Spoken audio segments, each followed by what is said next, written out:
马泰尔众议员路易斯加油打气。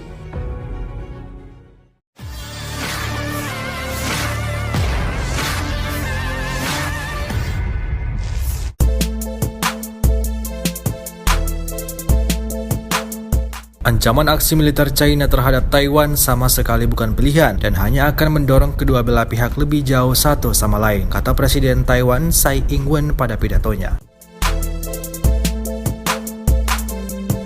Berbicara pada Hari Nasional Taiwan, Tsai mengatakan China seharusnya tidak salah mengira sistem politik demokrasi multipartai Taiwan sebagai kelemahan dan berusaha memecah belah masyarakat Taiwan. Saya ingin menjelaskan kepada pihak berwenang Beijing bahwa konfrontasi bersenjata sama sekali bukan pilihan bagi kedua pihak kita. Hanya dengan menghormati komitmen rakyat Taiwan terhadap kedaulatan, demokrasi, dan kebebasan kita, dapat ada landasan untuk melanjutkan interaksi konstruktif di Selat Taiwan, katanya.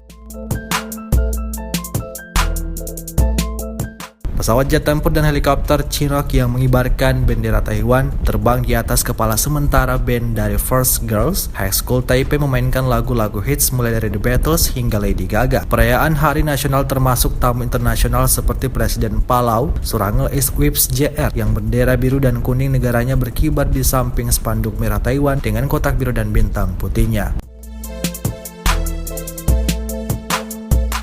Liburan tersebut membangkitkan daya tahan Taiwan sebagai entitas politik yang terpisah dengan demokrasi yang berkembang dan pers yang bebas. Umumnya dikenal sebagai 10 ganda di Taiwan. Ini memperingati pemberontakan tahun 1911 oleh pasukan di kota Wuhan di China yang akhirnya menyebabkan jatuhnya dinasti Qing. Partai Komunis China menyapu pemerintah nasionalis dari daratan di tengah perang saudara pada tahun 1949 dan terus mengklaim pulau itu.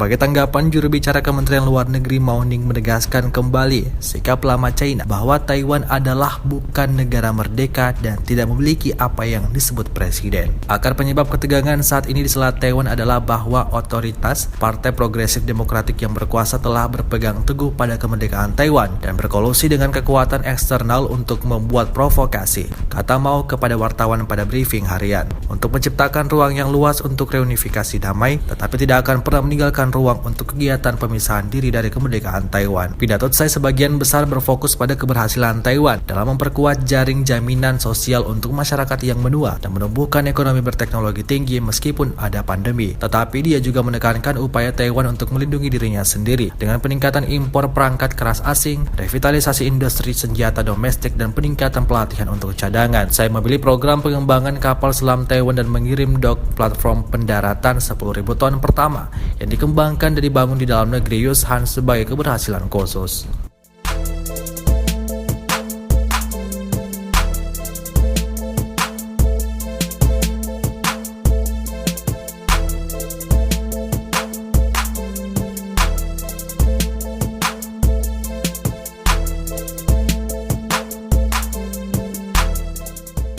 Terima kasih sudah nonton. Jangan lupa like, subscribe, dan share ya.